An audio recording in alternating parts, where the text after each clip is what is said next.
Hello नमस्कार प्रणाम दोस्तों, हम आप सबके भाई राकेश और आप देख रहे हैं RCS न्यूज भोजपुरी। दोस्तों, भोजपुरी के सुपरस्टार खेसारी लाल यादव जी का एक गाना आया है जिस गाने का नाम है तत्काल आजा। दोस्तों, ये गाना बता दे खेसारी म्यूजिक वर्ल्ड पे आया है। दोस्तों, ये गाना रिलीज होते ही सोशल मीडिया पे एकदम आग लगा के रख दिया है। इस बार लग रहा है होली में हर एक जगह खेसारी लाल यादव जी का यही गाना बजेगा जिस गाने का नाम है तत्काल आजा। दोस्तों, ये गाना इतना इंटरटेनमेंट गाना है जिसको सुनने के बाद आप लोग भी बोलेगा वाह क्या ज़बरदस्त गाना है।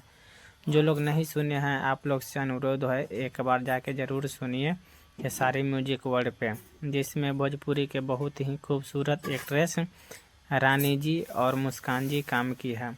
दोस्तों, आप लोग प्लीज़ एक बार जाके ज़रूर सुनिए खेसारी म्यूजिक वर्ल्ड पे। फिर मिलते हैं नेक्स्ट वीडियो में। लव यू, धन्यवाद।